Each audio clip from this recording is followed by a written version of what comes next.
I woke at 2 a.m. and heard my daughter-in-law on the phone. Tomorrow we're taking her to a nursing home.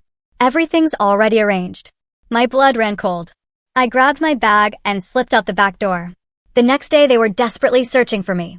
They say blood is thicker than water, but I learned that sometimes betrayal runs deeper than any family ties. I was 70 years old, a widow, and utterly convinced my son and his wife were my sanctuary. I was so wrong. It began 5 years ago after my husband passed. Daniel, my son, showed up at my door, tears in his eyes, insisting he couldn't leave me alone. "Mom, you're my only family. I need you close." His words melted me. I sold my condo, my last piece of true independence, and moved in with them. At first, it truly felt like a dream. Daniel was affectionate, Victoria smiled at me, and I felt useful, helping with the house and cooking. But then, almost imperceptibly, the warmth started to drain away. The smiles turned brittle. The sweet words became sharp barbs. The hugs were hollow performances. And I, like a fool, kept telling myself it was just a phase, that things would get better. Victoria was the first to shed her facade. It started innocently enough. "Margaret, don't you think you're eating a bit too much? Or, maybe you should stay in your room when we have guests. The house looks tidier." What truly stung was Daniel's silence. He never contradicted her. Worse, he began to echo her. "Mom, Victoria's right. It's better if you get more rest." Rest. That became their favorite word whenever they wanted me out of sight, out of mind. Months bled into years, and the humiliations intensified. Victoria stopped cooking for me entirely. "If you want something special, you can make it yourself," she'd say with that perfectly practiced fake smile. Daniel would pretend not to notice arriving home, glancing at my empty plate and asking, "Did you eat, Mom?" before I could even answer. One night, washing dishes after they'd retreated to their room, I heard their voices through the wall. Victoria hissed, "You can't keep this up forever. She's too much of a burden." Daniel's weak reply, "I know, but she's my mother." And then Victoria's chilling response, "Exactly. She's your mother, not mine. And I didn't marry you to become a full-time nurse for the elderly." My hands trembled, nearly dropping the plate. A nurse for the elderly. That's all I was to her. Not family, not a person, just a burden. The following weeks were pure hell. Victoria acted as if I were invisible, walking past me without a glance, responding with grunts, or simply ignoring me. Daniel wasn't much better. He'd kiss Victoria, then give me a curt nod, a stranger in my own son's house. But the cruelest blow was their whispered conversations. "She's getting slower," Victoria would lament. Yesterday, it took her an hour to do something that should take 20 minutes. Daniel, his voice hesitant, would reply, "Maybe we should look into some options." Options. That word haunted my sleepless nights. What kind of options? I was terrified to ask, but deep down, I already knew the answer. What they didn't know, what they never bothered to discover, was that I had secrets of my own. My late husband and I had been meticulous with our finances. Properties, investments, savings accounts, they'd grown silently over 60 years. When I sold my condo to move in with Daniel, I hadn't spent that money, I'd invested it, and it had flourished. And there was another secret, one about the very house we lived in, that they were utterly oblivious to. Then came that dreadful August night. I was pretending to sleep in my small room at the end of the hall when I heard footsteps. Victoria, whispering on the phone in the kitchen. I crept to my door, and her words pierced me like daggers. "Yes, I've already spoken with the director. She can take her in tomorrow." Daniel agrees. "We just need her to sign the papers." A pause. My heart thundered. I was terrified she'd hear it. "No, she doesn't know anything. Tomorrow, we'll tell her it's just a visit to see the place. Once she's there, it'll be easier to convince her to stay." Another, longer pause. "Do I feel bad? Please. We've been putting up with her for 5 years. It's time for her to live her own life in the place where she belongs." My knees almost buckled. The nursing home. They were going to discard me, without a word, without a choice, like a piece of old furniture. In that moment, something inside me ignited. I couldn't wait for morning. I couldn't be dragged away like an animal to slaughter. Silently, I slipped back into my room and grabbed my purse. Inside were my most important documents, some cash, and my phone. It was all I needed for now. I waited until Victoria went upstairs. Then, like a phantom in my own house, I tiptoed to the back door. The cool night air hit my skin. For the first time in years, I took a deep breath, and I felt something close to freedom. I didn't know where I was going, but one thing was crystal clear. I was never going to be anyone's victim again. I walked through the dark streets for an hour, the adrenaline pumping, before flagging down a cab. The most elegant hotel in the city, please. I told the driver. If they were going to treat me like a homeless person, it was time to remind them who I truly was. The receptionist looked at me strangely at 3 a.m., just a woman with a purse, but my credit card spoke volumes. The presidential suite for 2 nights to start. I sat on that king-size bed in a room that cost more per night than Daniel earned in a week. And for the first time in years, I truly smiled. At 6 a.m., my phone started ringing. Daniel. I let it ring. He called again, and again, and again. Then the text started flooding in. Mom, where are you? We're worried. Please answer. Worried? What a convenient word. By 8, Victoria's calls began, her voice hysterical on the voicemail. Margaret, please come back. We don't know what happened. Daniel is desperate. Desperate? More like furious their plan had been ruined. I ordered room service. Eggs Benedict, smoked salmon, fresh fruit, Colombian coffee. As I ate on my terrace, overlooking the city, I imagined Daniel and Victoria tearing through the house, calling hospitals, maybe even the police. Let them worry. Let them feel a fraction of the anguish I had endured. After breakfast, I made some important calls. First, my bank. The figure they gave me surprised even myself. My investments had soared. Second, to Benjamin Carter, the best family law attorney in the city, who had handled my late husband's will. Mrs. Margaret? How are you? He sounded surprised. I need to see you urgently, Benjamin. I have a complicated family situation. Of course.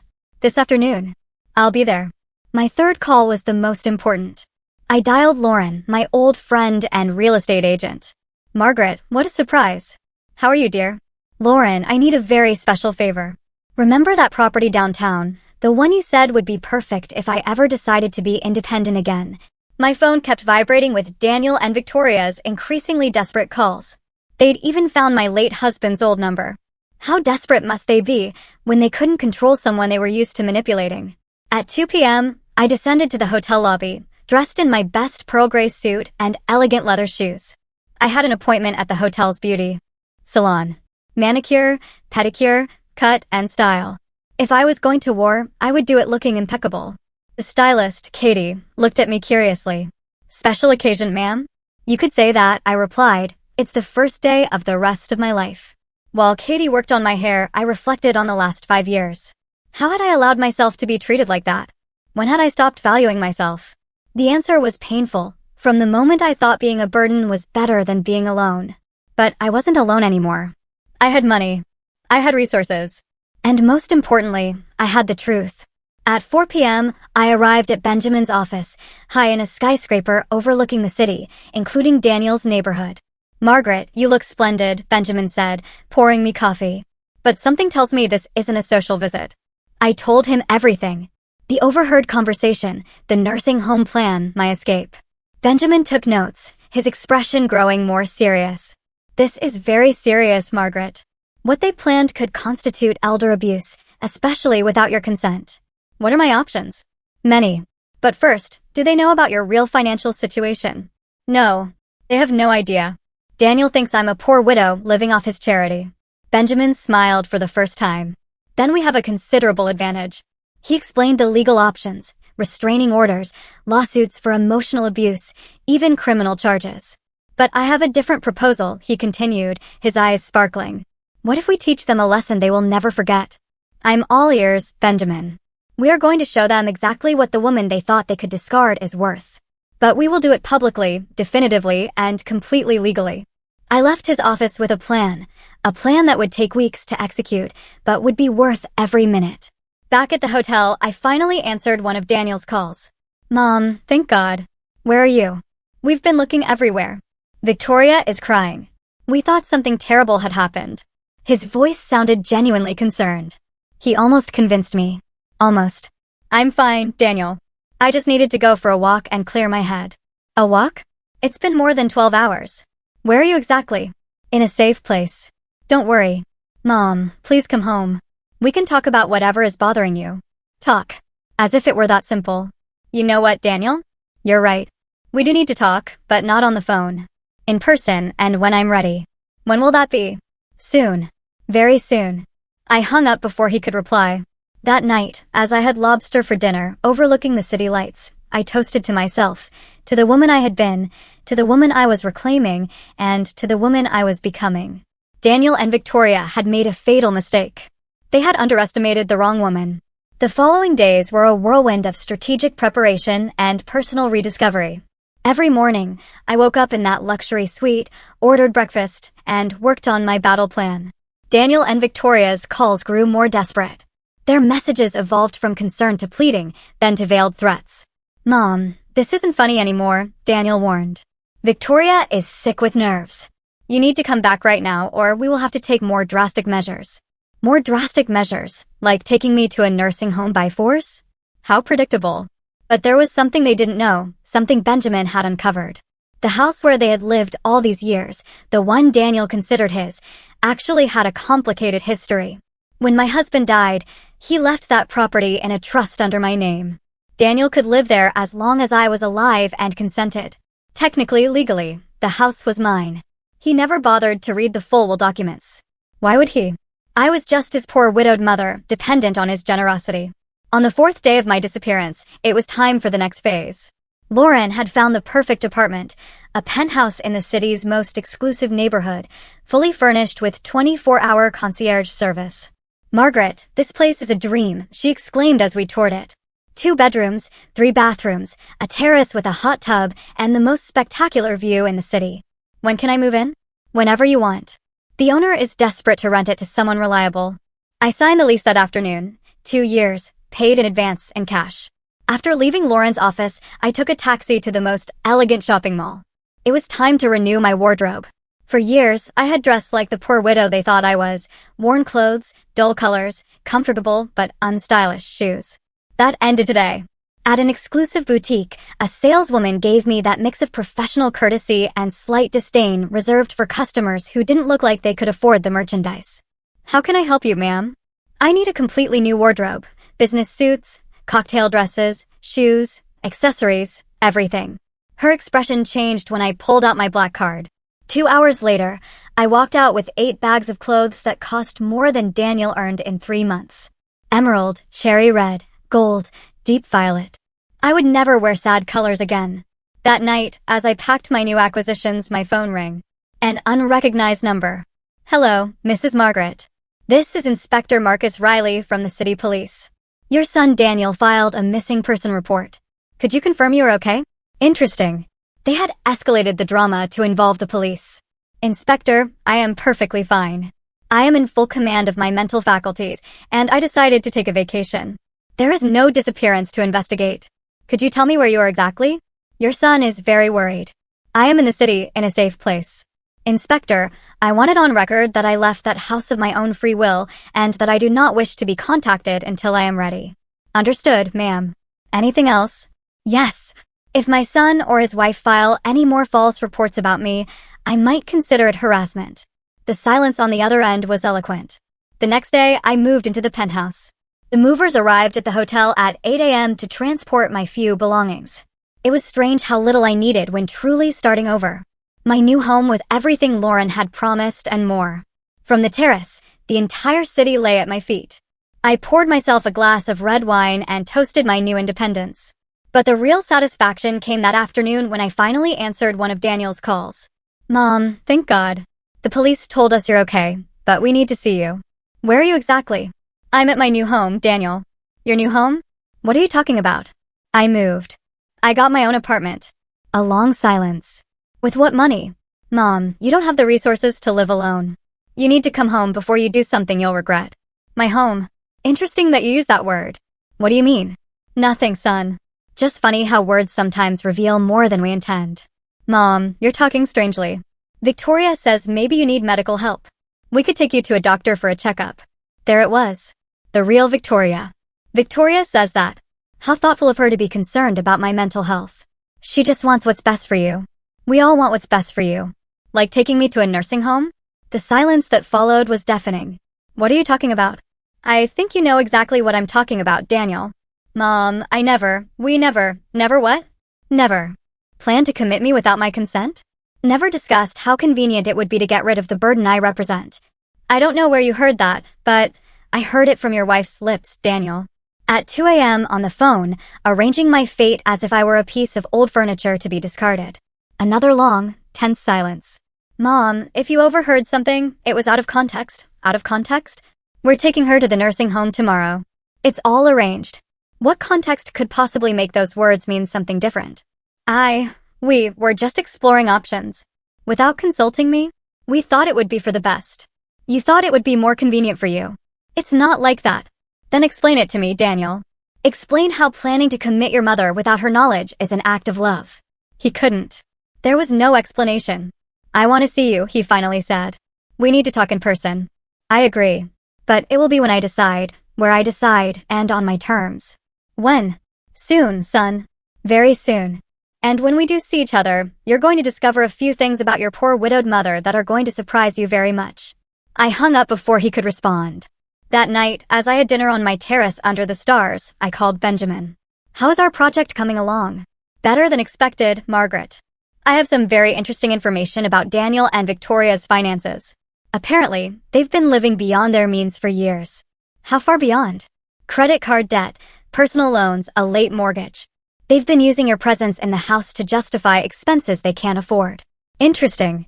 There's more. Apparently, Victoria has been telling her friends that you have senile dementia and that's why you need special care. She's been building a narrative to justify the nursing home.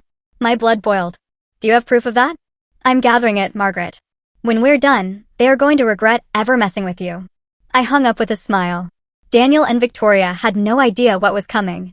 A week after moving into the penthouse, I had established my new routine. Breakfast on the terrace, a workout in the gym, afternoons working with Benjamin on our master plan. For the first time in years, I felt alive, powerful, in control of my destiny. Daniel had stopped calling after our last conversation. Victoria, on the other hand, intensified her attempts. Her voicemails revealed growing desperation. Margaret, please come back. Daniel is a mess. He's barely eating, barely sleeping. This is destroying us as a family. As a family. What irony.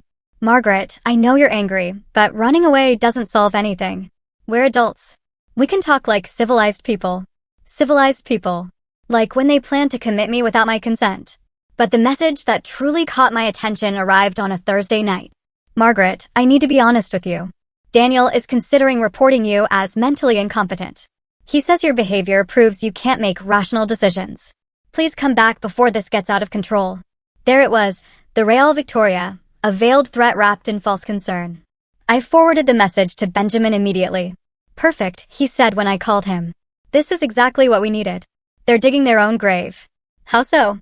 If Daniel tries to have you declared mentally incompetent, we'd have grounds for a lawsuit for defamation and elder abuse. But more importantly, it would be the perfect time to reveal your true financial situation. Do you have everything ready for phase 2? Everything is prepared. Are you sure you want to do this in public? Absolutely. I want it to be as humiliating for them as it was for me to hear their plans that night. The plan was simple yet devastating. Lauren had organized a luxury property exhibition at the city's most exclusive hotel. Daniel and Victoria had been specifically invited, lured by the excuse of an investment opportunity. What they didn't know is that I would be the event's keynote speaker. The day arrived faster than expected. I dressed in my new emerald suit, high heels, and jewelry bought especially for the occasion. In the mirror, I saw a woman I didn't recognize, elegant, powerful, intimidating. I arrived at the hotel an hour before the guests. The ballroom was impeccably prepared, tables with property information, canapes, champagne, and a giant screen for the presentations. Lauren was checking final details when Benjamin arrived, a portfolio of documents in hand. Ready for the show? He asked. More than ready. At 7, the guests began to arrive, business people, investors, wealthy individuals. And then at 7:30 I saw them. Daniel in his only good suit, the one he wore for weddings and funerals. Victoria, attempting elegance in a red dress likely bought on sale. They looked utterly out of place among the city's financial elite. I watched them from across the ballroom as they searched for whoever had invited them. Their faces showed a mix of nervousness and excitement. They probably thought someone had recognized their investment potential. Lauren went up to the small stage to give the welcome speech. Ladies and gentlemen, welcome to our exclusive exhibition of premium properties. Tonight, we have the honor of presenting a carefully chosen selection of the best real estate investments in the city. Daniel and Victoria smiled nervously, trying to blend in. But before we begin, Lauren continued, I want to introduce you to an extraordinary woman, a visionary investor who has recently decided to significantly expand her real estate portfolio. Please, let's welcome Mrs. Margaret Vance. The audience's applause accompanied me as I walked onto the stage. From my elevated position, I saw Daniel and Victoria's faces perfectly. First, confusion. What was their poor widowed mother doing at a luxury investment event? Then recognition. It was really me, but transformed, elegant, speaking with confidence before an elite audience. Finally, horror as they began to grasp the implications. Good evening, I began, my voice clear and firm. Over the last 5 years, I have learned a lot about the true value of things. Above all, I have learned that sometimes the people closest to us can be the ones who know us the least. I looked directly at Daniel and Victoria. Their faces had lost all color. I have decided to share my story with you because I believe it perfectly illustrates why it is so important to maintain our financial independence regardless of our age. The audience listened attentively. Some had already noticed where I was directing my gaze. 5 years ago, I decided to move in with my son and his wife. I sold my property, thinking it would be wonderful to live as a family. What I did not expect was to discover that my presence had become a burden to them. A murmur went through the ballroom. This was not the typical investment presentation. 2 weeks ago, I happened to overhear a phone conversation. My daughter-in-law was arranging for me to be committed to a nursing home without my knowledge or consent. We're taking her to the nursing home tomorrow. It's all arranged. Those were her exact words. The murmur intensified. Some guests began to look around, trying to identify the protagonists. Daniel tried to move toward the exit, but Victoria stopped him. She probably thought running away would confirm their guilt. That night, I made a decision. Instead of becoming a victim of their plan, I decided to remind them of something they had completely forgotten. I paused dramatically. That the woman they planned to discard as a nuisance had her own resources. Considerable resources. Benjamin appeared beside the stage, a portfolio of documents in hand. Tonight, I have purchased 3 properties from this exhibition, I continued, a penthouse in the financial district, a country house in the mountains, and a commercial building downtown. Total investment, $2 million in cash. The silence in the ballroom was absolute. Daniel looked as if he was about to faint. Victoria's mouth hung open. I want this to serve as a lesson for everyone present, I concluded. Never underestimate older people. And never, ever assume you know someone's true situation. I walked down from the stage to thunderous applause. The audience was captivated by the drama they had just witnessed. I walked directly toward Daniel and Victoria. Other guests had already realized who they were and were looking at them with a mixture of curiosity and contempt. Hello, son, I said in a calm voice. Surprised to see me? Daniel looked at me as if he'd seen a ghost, his face cycling from white to red to a sickly green. Victoria looked like a marble statue, completely paralyzed. Mom, Daniel whispered, What is all this? This, my son, is reality. The reality that you two never bothered to get to know. The other guests discreetly gathered, pretending to look at brochures while listening intently. The drama was too juicy to ignore. Mrs. Margaret? Lauren intervened with a malicious smile. Are these the relatives you told me about? The ones who thought you needed special care? Victoria finally found her voice. Margaret, this is... I don't understand anything. Since when do you have so much money? Since always, my dear Victoria. It's just that you assumed I was a poor, helpless widow. You never asked. You were never interested in really knowing my situation. Daniel tried to approach. Mom, if you had resources, why didn't you tell us? We could have what, Daniel? Treated me with respect? Consulted me before planning my life? Or you simply would have found more creative ways to take advantage. An older man who had been listening came over. Excuse me, ma'am, but is it true that they plan to commit you without your consent? Completely true, I replied, without taking my eyes off Daniel. My daughter-in-law arranged everything over the phone. It's all arranged were her words. The man shook his head in disgust. That's elder abuse. They should be in jail. Victoria turned as red as a tomato. That's not true. We only wanted what was best for her. We thought she needed more care. Care? My voice rose slightly. Like ignoring me during dinners? Like making me feel invisible in my own house? Like arguing about how annoying my presence was? More people gathered around us. Some were discreetly recording with their phones. Margaret, please. Daniel pleaded. People are staring at us. We can discuss this in private. In private? Like when you discuss my future in private without including me. Benjamin appeared at my side. Mrs. Margaret, would you like me to show them the documents now? What documents? Victoria asked nervously. The documents that prove that the house you've been living in for these 5 years is legally mine, I replied calmly. The silence that followed was deafening. Daniel looked as if he'd been slapped. What are you saying? I'm saying that when your father died, he left that property in a trust under my name. You can live there as long as I'm alive and I consent. But technically, legally, the house is mine. Victoria staggered. That can't be true. Benjamin opened the folder and showed the documents. These are the trust papers, duly registered and notarized. Mrs. Margaret is the legal owner of the property. Daniel took the documents with trembling hands. But I thought, Dad told me the house would be mine. Your father told you that you could live there and take care of me. That's not the same as being the owner. An elegant woman, who had been listening, came closer. Allow me to introduce myself. I'm Julia Vance from the city's financial newspaper. Would you be willing to give an interview about your story? Of course, I replied. I think it's important for people to know what can happen to senior citizens when family makes the wrong assumptions. Daniel grabbed my arm. Mom, please don't make this public. We can sort this out among ourselves. I gently freed myself from his grip. Like when you sorted out my future among yourselves, without consulting me, without including me, treating me like an object to be disposed of? It wasn't like that. Victoria shouted, completely losing her composure. We took care of you for 5 years. We gave you a roof over your head, food, everything you needed. You gave me? My voice turned icy. You gave me a roof over my head in my own house. The murmur of indignation from those present was audible. Several were clearly on the side of the elegant older woman who had been betrayed by her own family. Mrs. Margaret, the journalist said. What are your plans now? Very simple, I replied with a smile. I am going to live my life on my own terms, in my own home, with my own money. And I am going to make sure my story serves as a warning to other seniors who may be in similar situations. Daniel looked completely defeated. And what about us? Where are we going to live? That, I said as I walked towards the exit, is an excellent question, one you should have asked yourselves before you planned on sending me to a nursing home. The following days were a whirlwind of media activity. The story of the betrayed millionaire grandmother had gone viral on social media. The videos from the event were shared thousands of times, and my phone wouldn't stop ringing with interview requests. But the most satisfying part was watching Daniel and Victoria try to manage their public image.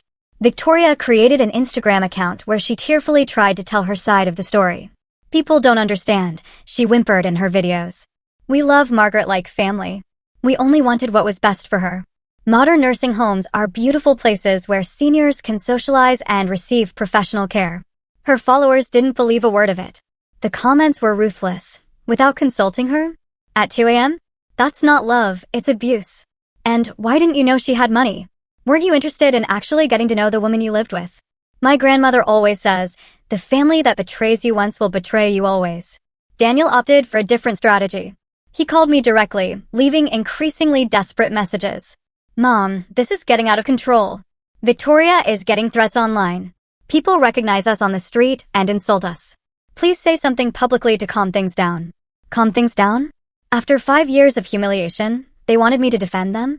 The message that struck me most arrived a week after the event. Mom, we lost our jobs. Victoria was fired because the story reached her office. I was asked to resign because my family's situation was affecting the company's image. We don't have money to pay rent. If we have to move, please help us. Help them. Funny how their tone changed when they needed something. That afternoon, I had my most important interview yet, the most watched morning television show in the country. Julia had arranged for it to be live from my penthouse to showcase my new life. I prepared carefully, a violet dress, elegant jewelry, perfect makeup. When the camera crew arrived, my apartment looked like something out of a decorating magazine. We're live in 3, 2, 1. Good morning. I'm Julia Vance, and I'm here with Margaret Vance, the woman whose story has moved the entire country. Margaret, tell us, how do you feel after everything that has happened? Julia, I feel free. For the first time in 5 years. Free to live without apologizing for existing. Free to make my own decisions. Free to be treated with the respect I deserve. Your daughter-in-law, Victoria, has been giving interviews saying that you only wanted to protect her, that the nursing home was for your well-being. Julia, when someone plans your future without consulting you, secretly, in the middle of the night, that's not protection, that's control. And when they have also been treating you like a burden for years, it's hard to believe their motives were truly altruistic. What would you say to other seniors who might be going through similar situations? I would tell them that it's never too late to reclaim your dignity, that you shouldn't let anyone make you feel like a burden, and above all, to maintain control over your own lives and finances. Now, we understand that your son Daniel has been trying to contact you. Yes, he has been calling, especially since they lost their jobs. And what do you plan to do about it? Look, Julia, I'm not a vengeful person, but I'm not a foolish person either. For 5 years, Daniel and Victoria treated me as if I were invisible when they thought I depended on them. Now that they've discovered I have my own resources, suddenly I'm important again. Are you willing to reconcile with them? A real reconciliation requires a genuine acknowledgement of the harm caused. It requires sincere apologies, and it requires real changes in behavior. So far, all I've received are excuses and justifications. Victoria says the consequences have been disproportionate, that losing their jobs is too much of a punishment. Disproportionate. My voice hardened slightly. You know what's disproportionate? Planning to commit someone without their consent. That is disproportionate. What are your plans for the future? I'm considering creating a foundation to help seniors facing family abuse. I want my experience to serve to protect others. One last question, Margaret. Do you regret anything? I thought carefully before answering. I regret allowing them to treat me badly for so long. I regret wasting 5 years feeling like a burden when, in reality, I was an independent and capable woman. But I do not regret taking back control of my life.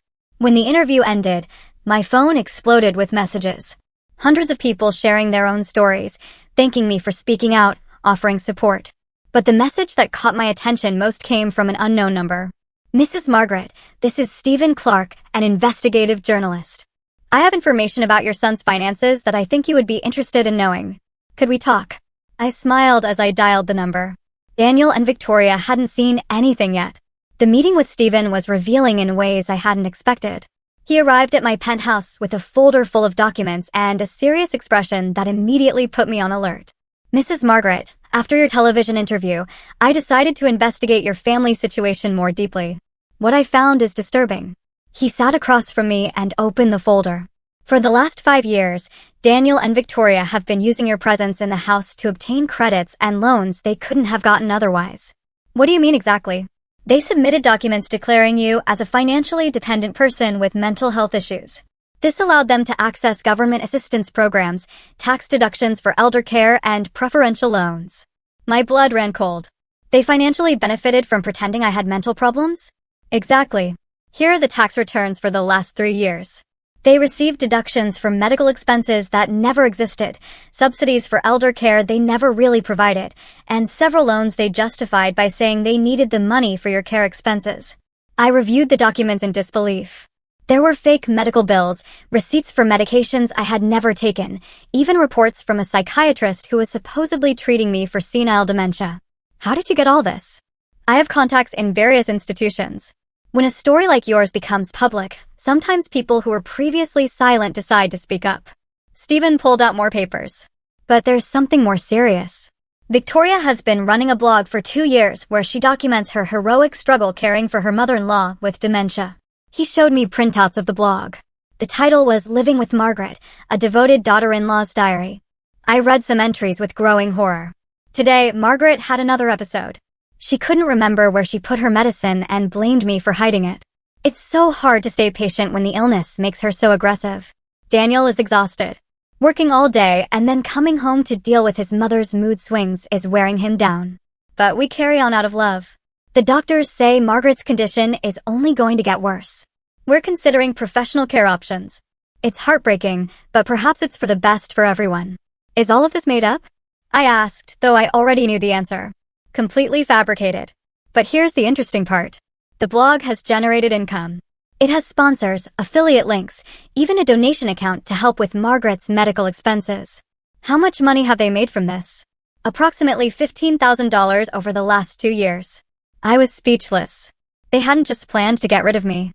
They had been profiting from lies about my mental health for years. There's more, Stephen continued. Victoria also created a profile on a crowdfunding platform 6 months ago.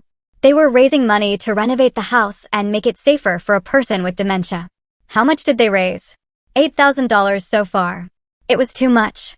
I got up from my seat and walked to the window. The city view that usually calmed me now felt blurred by rage.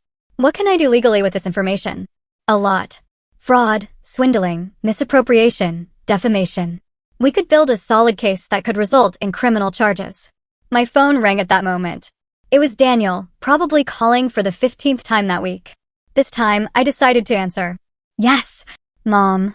Thank God you answered. We need to talk urgently. I'm busy, Daniel. Mom, please. Victoria is having panic attacks. The harassers online are posting our address. Last night, someone threw eggs at the house. What a shame. Mom, we're your family.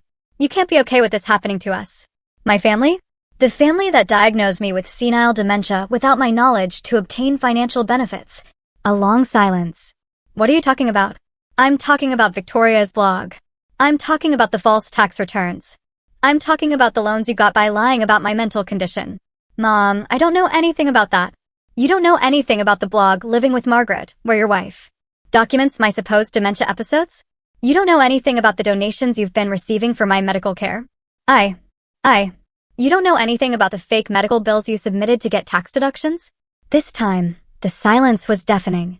Daniel, I have an investigative journalist sitting right here with documents that prove everything I've just said. Do you want to keep lying? Mom, if there was anything irregular, it was Victoria's idea. I didn't know the details. You didn't know the details of stealing money using my name? You didn't know the details of inventing a mental illness I don't have. Victoria said it was legal. She said that since you lived with us, we were entitled to those benefits. And the blog? Was it also legal to lie publicly about my mental health to make money? Mom, I didn't read the blog. Victoria handled those things. Daniel, do you know what the difference is between you and me? What? When I make a mistake, I own it and take responsibility. You, on the other hand, always find someone else to blame. Mom, please, can we fix this? No, Daniel, we can't. This gets fixed with justice. I hung up and looked at Stephen. When can we file the lawsuits? The lawsuits were filed on a Tuesday morning. Benjamin had worked all night to prepare the documents: tax fraud, swindling, defamation, identity theft, and elder abuse. It was a legal arsenal that would leave Daniel and Victoria with no escape. But before the documents reached their hands, I had one last card to play. Are you sure you want to do this publicly? Stephen asked me as he set up the recording equipment in my living room. Completely sure. The people who donated money believing Victoria's lies deserve to know the truth. We had decided to do a live broadcast on social media. In just 2 hours, more than 50,000 people had registered to watch. The story had captured the nation's attention. We're live in 3, 2, 1. Good afternoon. I am Margaret Vance, and today I am going to share information with you that will completely change what you thought about my family situation. I looked directly at the camera. Over the last few days, an investigative journalist has discovered that my son and daughter-in-law have been lying about my mental health for years to obtain financial benefits. I held up a copy of Victoria's blog. My daughter-in-law, Victoria, created a blog called Living with Margaret, where she invented a completely false version of my life. According to her writings, I suffer from senile dementia, have aggressive episodes, and require constant medical care. None of this is true. As you can see in this broadcast, I am in perfect mental condition. I manage my own finances. I live independently, and I make all my own decisions without help. I read one of the blog entries. Today, Margaret had another episode. She couldn't remember where she put her medicine and blamed me for hiding it. I paused. This entry is dated on a day I was in New York closing a real estate investment. The live comments multiplied by the second. People were outraged. But the lie goes beyond the blog. Using these false stories, they obtained tax deductions for non-existent medical expenses, government subsidies for elder care they never provided, and donations from well-intentioned people who believed their narrative. I showed the tax documents.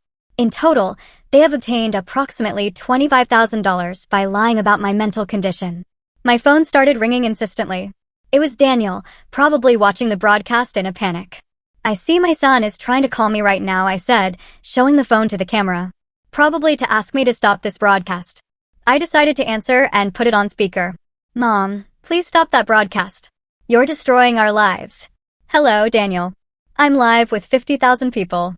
Is there anything you want to say publicly about Victoria's blog and the money you obtained by lying about my health? Mom, I didn't know you were live. Hang up right now.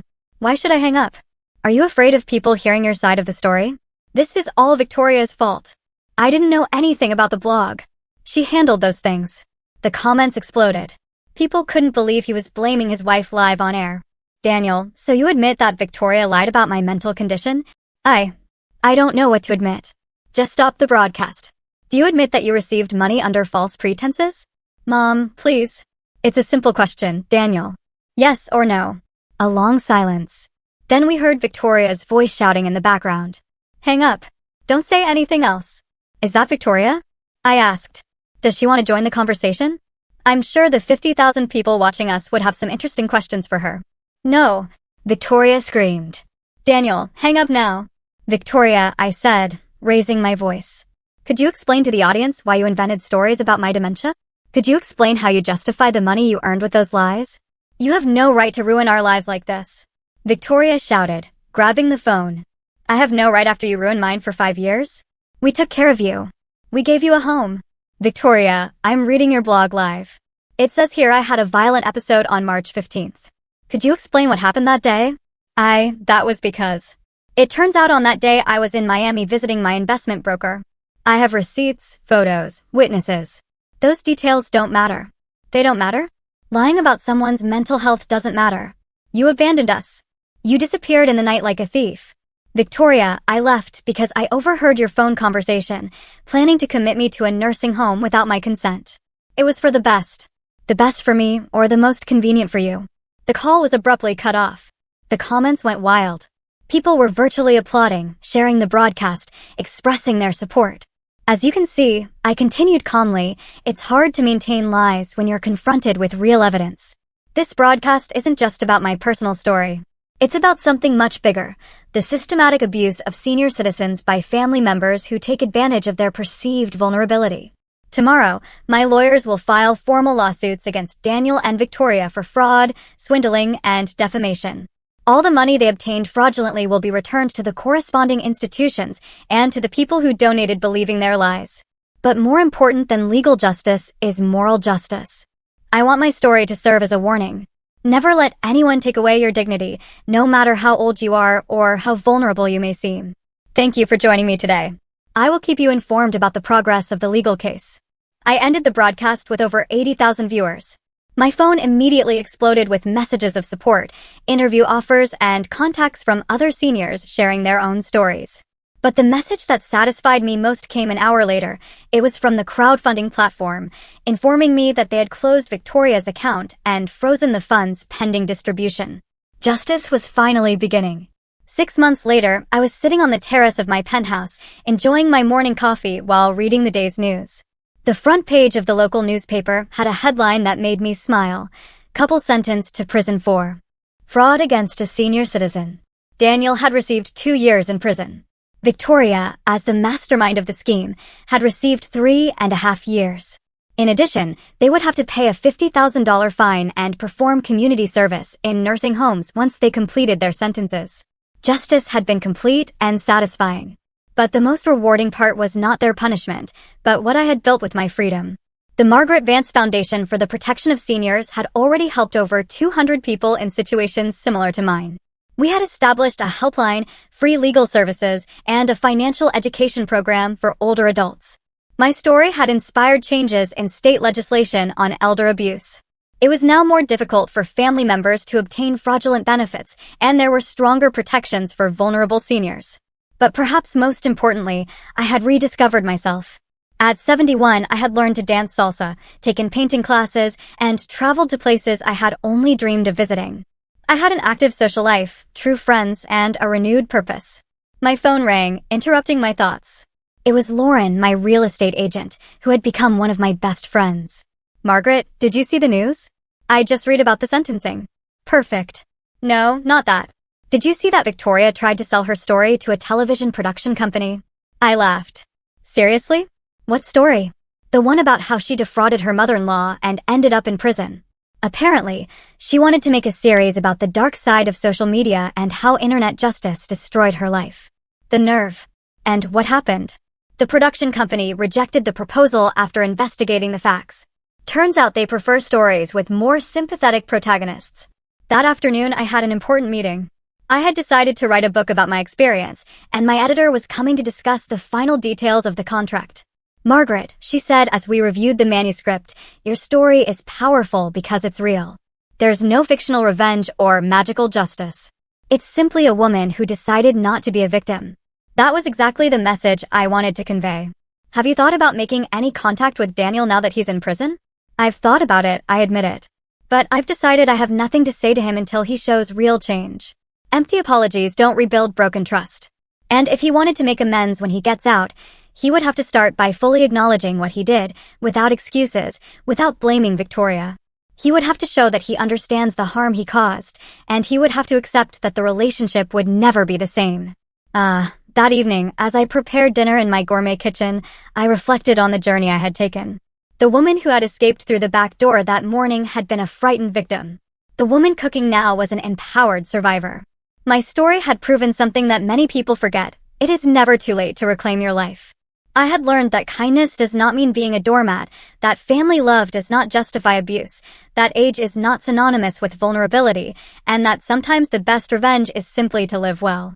My phone showed a message from a 68-year-old woman in Mexico who had seen my interview. "Mrs. Margaret, your story gave me the courage to confront my family. After 2 years of humiliation, I finally stood up for myself. Thank you for showing me that I deserve respect." Messages like that arrived daily. Each one reminded me why it had been worth making my story public. As I had dinner on my terrace, watching the city lights stretch to the horizon, I silently toasted to all the women who had found their voice after years of silence. Daniel and Victoria had thought they were discarding me like trash. Instead, they had freed me to become the best version of myself. On my desk was a photo of my late husband. I spoke to him as I did every night. "My love, I know you would be proud." I didn't let them turn me into a victim. I defended my dignity, and I helped others defend theirs. That night, before sleeping, I wrote in my journal, "I don't regret adopting Daniel when he was a child. I only regret not understanding sooner that kindness should never be practiced at the cost of self-destruction." The next morning, I would have a new interview, another opportunity to tell my story, another chance to help someone who felt invisible in their own life.